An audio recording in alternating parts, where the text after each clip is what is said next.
दिव्य चेतना के आवरण, पंचकोश, पंच महाशक्तियां। ईश्वर ने मानवीय काया में अद्भुत, अलौकिक और दिव्य शक्तियां भरी हैं, जिन्हें ज्ञानी जन षटचक्र, पंचकोश, उपत्यकाएं, ग्रंथियां और कुंडलिनी महाशक्ति के नाम से जानते हैं। इनमें एक एक अद्भुत शक्तियों का भंडार है। यदि साधक इनमें से एक को भी जागृत कर लेता है तो अनंत विभूतियों का स्वामी बन सकता है। यहां पर चर्चा केवल पंचकोशों की जा रही है। उपनिषद के तत्वदर्शी पंचकोश संबंधी जिज्ञासा का समाधान करते हुए कहते हैं, अन्नमयः, प्राणमयः, मनोमयः, विज्ञानमयः, आनंदमयः पंचकोशाः, अर्थात अन्नमय, प्राणमय, मनोमय, विज्ञानमय और आनंदमय ये पंचकोश है। इनमें जो अन्न के रस से उत्पन्न होता है, अन्न रस से ही बढ़ता है और जो अन्न रूप पृथ्वी में ही लीन हो जाता है, उसे हम अन्नमय कोश यानी स्थूल शरीर कहते हैं। प्राण, अपान, व्यान, समान, उदान, इन पांचों वायु के समूह और कर्मेंद्रिय पंचक के समूह को प्राणमय कोश कहा जाता है। संक्षेप में यही क्रिया शक्ति है। और मनोमय कोश मनन और पांच ज्ञानेंद्रिय के समूह को मिलने से जो बनता है, इसे इच्छा शक्ति भी कहते हैं।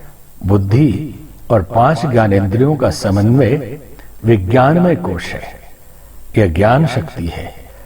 इसी प्रकार विद्या में रत सत प्रवृत्ति के ऊपर उठने वाले और इसके कारण मुदित वृत्ति वाले आनंद में मग्न को आनंदमय कोश कहा जाता है। थियोसॉफिकल मान्यता के अनुसार पंचकोश मनुष्य के 5 आवरण या 5 शरीर अथवा 5 लोक हैं। इन्हें क्रमशः हम इस प्रकार समझें, स्थूल शरीर अर्थात अन्नमय कोश फिजिकल बॉडी है, प्राणमय कोश ईथरिक बॉडी है, मनोमय कोश एस्ट्रल बॉडी, विज्ञानमय कोश मेंटल बॉडी और आनंदमय कोश कॉजल बॉडी। इस प्रकार 5 प्रकार की विभूतियों का समावेश बताया गया है। काया के अंदर सबसे छोटी इकाई को एक सेल अथवा कोशिका कहते हैं। हर सेल में एक नाभिक होता है जिसे न्यूक्लियस कहा जाता है। इसकी बहुमुखी कार्य प्रणालियां होती हैं। कोषों के टूटते रहने पर उनके स्थापन कोषों की निर्माण पद्धति न्यूक्लियस एवं क्रोमैटिन नेटवर्क संभालते हैं। भोजन निर्माण गोल्गी बॉडीज के अधीन रहता है। इसी प्रकार की अन्यान्य शरीरगत सूक्ष्म संचालक पद्धतियां अन्नमय कोश के अंतर्गत आती हैं। अन्नमय कोश के मुख्य स्थान को मुख माना जाता है, जिससे होकर अन्न पेट में पहुंचता है और रक्त मांस बनाता है। तो भी इसके परिष्कार की साधना मुख तक ही सीमित नहीं रहती। व्रत, उपवास, विशेष अथवा सात्विक आहार और उसकी मात्रा पर समूचे शरीर का ढांचा खड़ा होता है।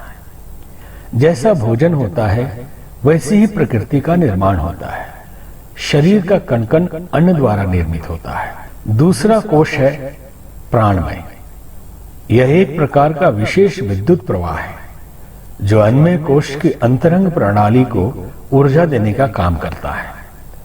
प्राण तत्व को चैतन्य ऊर्जा अथवा लाइफ एनर्जी कहा जाता है। ऊर्जा के विधि रूप ताप, प्रकाश, चुंबकत्व, विद्युत, शब्द आदि के रूप में होते हैं और आवश्यकता होने पर यही ऊर्जा रूपांतरित होकर दूसरी ऊर्जा में बदल जाती है। इन सब का समन्वय ही जीवन है। प्राण ऊर्जा ही विश्व ब्रह्मांड में भरी पड़ी है। प्राणायाम के द्वारा अथवा विशेष साधनाओं के द्वारा प्राणाकर्षण करके अपने अंदर व्यक्ति अपने भीतर की प्राण शक्ति को बढ़ा सकता है। यूं तो कोई भी व्यक्ति बिना श्वास लिए जीवित नहीं रह सकता। दिन भर हम सांस लेते ही रहते हैं, फिर भी प्राण की मात्रा उतनी शरीर के अंदर नहीं जा पाती। क्योंकि विशेष प्राण को अपने अंदर बढ़ाने हेतु श्वास के साथ विशेष मनोभाव, संकल्प और दैवीय प्राण तत्व को खींच पाने लायक चुंबकत्व की आवश्यकता पड़ती है। प्रकृति का सौंदर्य, फूलों का खिलना, चिड़ियों की चहचहाहट और इस जगत के सौंदर्य के प्रति अनजाना सा आकर्षण सब प्राण का ही तो खेल है। व्यक्ति के व्यक्तित्व में उसके ओज का प्रभाव, चेहरे की चमक, आंखों में तेज, वाणी में प्रभाव का आकर्षण, ये सब प्राण के प्रभाव से ही परिणत होता है। इस प्रकार प्राण नासिका से लेने वाले श्वास मात्र ही नहीं, बल्कि इसका क्षेत्र पूरे शरीर को माना जाता है। तीसरा है मनोमय कोश। इसका केंद्र मस्तिष्क को माना जाता है। कल्पनाएं, विचारणाएं और इच्छाएं ये सभी इसी क्षेत्र में निर्मित होती हैं। विचार के विकृत होने से मनोमय कोश दूषित होता है। आसुरी वृत्तियां पनपती है। सतत श्रेष्ठ चिंतन की धारा और पवित्र विचारों की श्रृंखला व्यक्ति के मनोमय कोश को परिष्कृत कर देती है और यही दैवीय भाव मन को सशक्त, समर्थ विचारधारा से भर देते हैं और व्यक्ति देवतुल्य हो जाता है। सभी कोशों की अपनी अपनी भूमिका होती है, परंतु मनोमय कोश सब पर हावी रहता है। पंच ज्ञानेंद्रियों की अपनी भूख होती है। शरीरगत और मनोगत आवश्यकताएं चिंतन की विशेष सीमा निर्धारित करती हैं। इसका क्षेत्र भी आत्मसत्ता में व्यापक माना जाता है। चौथा है विज्ञानमय कोश। इसका स्थान है हृदय। भावनाओं का उद्गम इसी को माना गया है। जीवन की विशेष प्रवृत्तियों का स्थान विज्ञानमय कोश को माना जाता है। इसका स्थान इसलिए भी हृदय को माना गया है क्योंकि सहृदय और हृदयहीनता इसी से पता चलता है। विज्ञानमय कोश के द्वारा व्यक्ति की आंतरिक विशेष संवेदनशील वृत्तियों का पता लगता है। विकृत विज्ञानमय कोश वाले व्यक्ति के व्यक्तित्व में निष्ठुरता, क्रूरता, आतंक, हृदयहीनता जैसी प्रवृत्तियां पाई जाती हैं।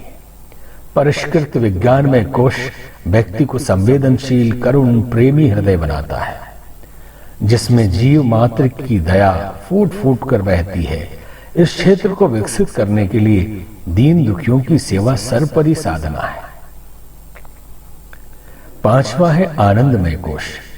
इसका स्थान है मस्तिष्क का मध्य भाग अर्थात सहस्रार चक्र, जिसे कैलाश, मानसरोवर तथा शेष शैया या क्षीर सागर, कमल पुष्प पर तप करते हुए ब्रह्मा जी की भी संज्ञा दी गई है। आनंदमय कोश वस्तुतः दृष्टिकोण परिवर्तन से संबंधित है। इस कोश का जागरण साधकों के अंदर अंतिम तथा विशेष अवस्था स्वरूप माना जाता है। आनंदमय कोश में स्थिर साधक बुद्धत्व की प्राप्ति अथवा स्थित प्रज्ञ की अवस्था में होता है। संसार की लौकिक अथवा मानसिक परिस्थितियां उस पर प्रभाव नहीं डाल पाती। लाभ, हानि, जीवन मरण, यश अपयश, सुख दुख, हर परिस्थिति में साधक समभाव से जीते हुए दिव्य आनंद में लीन रहता है। ये पंचकोश किसी स्थान विशेष से यत्किंचित प्रभावित भले ही होते हों, पर उनका संबंध समूचे जीवन क्षेत्र से है। उनका स्थान षटचक्रों की तरह मेरुदंड और मूलाधार सहस्रार्ध की परिधि तक सीमित नहीं है। वस्तुतः ये पांचों कोश दिव्य शक्तियों के भंडार हैं। जिस प्रकार पंच रत्न, पंचदेव, पंचगव्य, पंच वातावरण, पंच आयाम एवं ब्रह्मांडीय सूक्ष्म पंच कणों आदि की गणना होती है, उसी प्रकार पंचकोशों की महत्ता समझी गई है। यदि उच्च स्तरीय साधना करना हो तो साधक को अपने इन पांच कोशों को जागृत करने का प्रयत्न करना चाहिए। एक तरह से शरीर के अंदर परमात्मा ने अद्भुत 5 खजाने मनुष्य को दे दिए। अब खजाना हो, आदमी अमीर हो और चाबी भी उसके पास हो और खोलता ही ना हो, दीनहीन दरिद्र दुखी बनकर भ्रमण कर रहा हो, तो उसको क्या कहा जाए। पंचकोशों के अनावरण पर मनुष्य की संपूर्ण चेतना और व्यक्तित्व का विकास निर्भर करता है। अन्नमय कोश का प्रभाव संपूर्ण व्यक्तित्व पर पड़ता है। जाने अनजाने में किए हुए भोजन के प्रभाव के कारण मनुष्य के चिंतन, चरित्र और व्यवहार की श्रेष्ठता तथा निकृष्टता बढ़ती और घटती रहती है। अतः साधना समर में बढ़ने वाले हर साधक के लिए अनिवार्य हो जाता है कि साधना किसी भी प्रकार की जाए, पर आहार विहार पर ध्यान जरूर रखा जाए। साहस, संकल्प और पराक्रम का प्रभाव प्राणमय कोश के जागरण से सजता है। कोई भी साधक बिना साहस और शक्ति के कोई भी लक्ष्य प्राप्त नहीं कर पाता। अतः साधक को चाहिए कि वह नियमित प्राणायाम का अभ्यास करे। मनमय कोश में मानसिक वृत्तियों को संतुलित रखने के लिए साधक सतत अभ्यास करे। अन्यथा आहार शुद्ध होते हुए भी जीवन में साहस, शौर्य, पराक्रम होते हुए भी व्यक्ति को उसकी निम्नगामी विचारधारा पतन की ओर ले जाएगी। हृदय संवेदना से भरा रहे, दूसरों का दर्द अपना बन जाए, यही विज्ञानमय कोश है। उपरोक्त चारों कोशों की परिपक्व अवस्था साधक को आनंदमय कोश की जागृति अवस्था में ले जाती है। तभी व्यक्तित्व संपूर्ण बनता है और मानव अपने जीवन लक्ष्य को प्राप्त कर पाता है।